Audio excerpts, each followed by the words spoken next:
La ciudad moderna nos aturde constantemente con su incesante bullicio. Múltiples sonidos nos rodean en todas partes.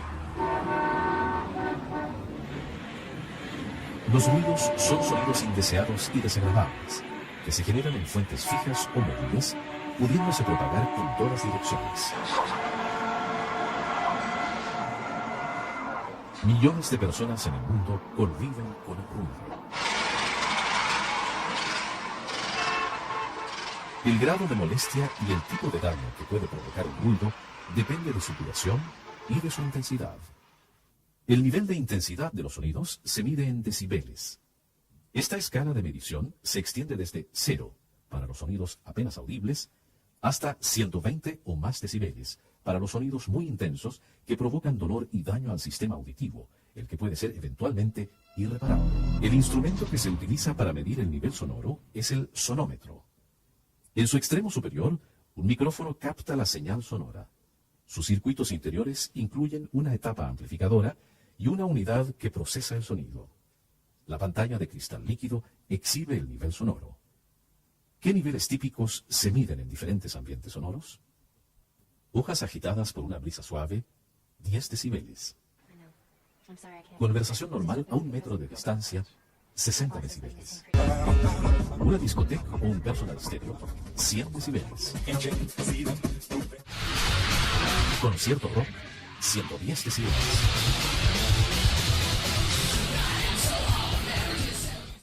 Despegue de un avión, 120 decibeles.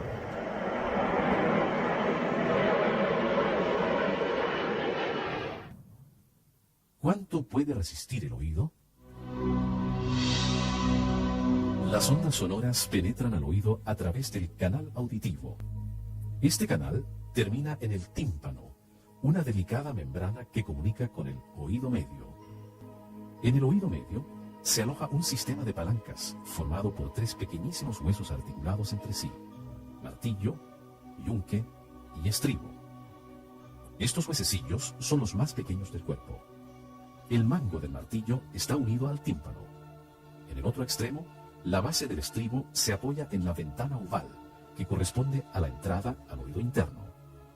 Protegido por el hueso temporal, el más duro del cuerpo, se encuentra el oído interno.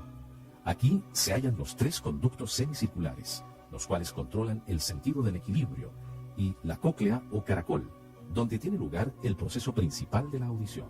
Consiste en un sistema de laberintos en forma de espiral.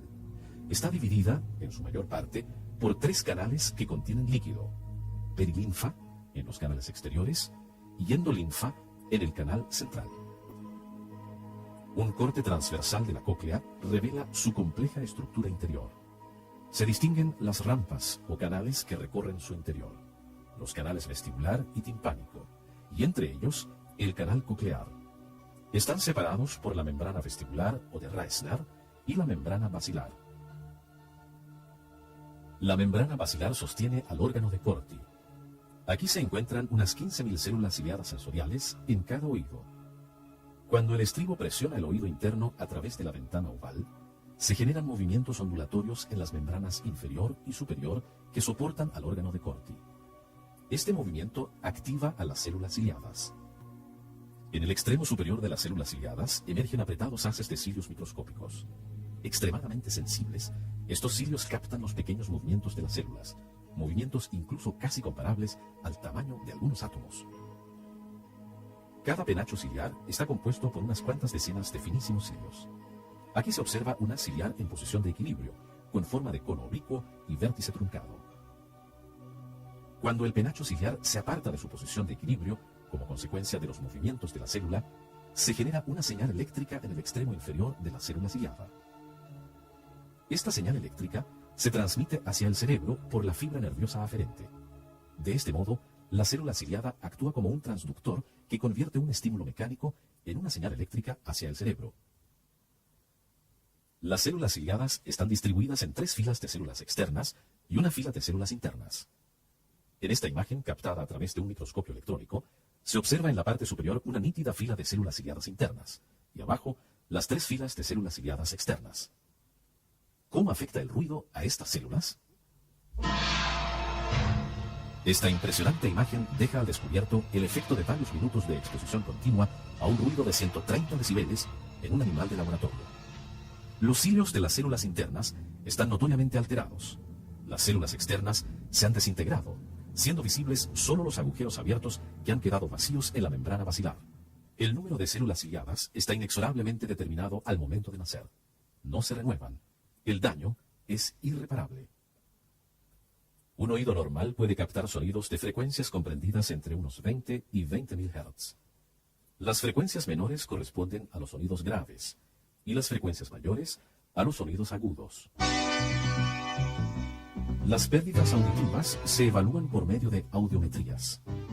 Se hace oír al paciente sonidos de distintas frecuencias. Se compara el nivel sonoro mínimo que puede captar la persona respecto a un oyente normal para cada frecuencia. Un audiograma registra la diferencia como una pérdida de audición en decibeles. La presbiacusia constituye la pérdida natural de la audición que afecta, sin excepción, a todas las personas. Se origina en un déficit de oxígeno en las células del oído interno. Como ilustra este gráfico, la pérdida es mayor para los sonidos más agudos y se acentúa con la edad. La exposición al ruido industrial afecta gravemente la audición. En este audiograma típico, se registra la pérdida que experimentan los operarios según el tiempo de exposición al ruido. La curva superior representa la pérdida cuando la exposición ha sido menor a un año. La inferior corresponde a una exposición al ruido durante 35 a 39 años. El daño aumenta notablemente con el tiempo de exposición.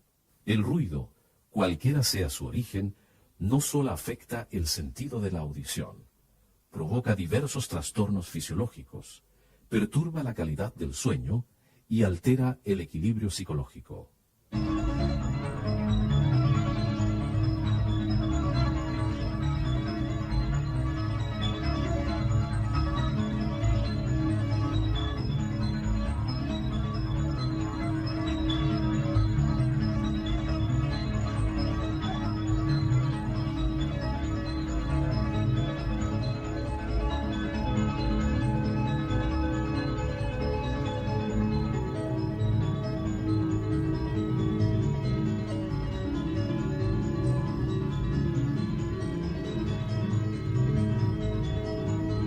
Las pérdidas auditivas también afectan a quienes se exponen regularmente a elevados niveles sonoros de música, en discotecas, conciertos o por el uso de personal stereos. Tales pérdidas auditivas ya han sido detectadas en porcentajes significativos de adolescentes y jóvenes en países europeos, a los niveles sonoros máximos permitidos de ruidos molestos, según zona y horario.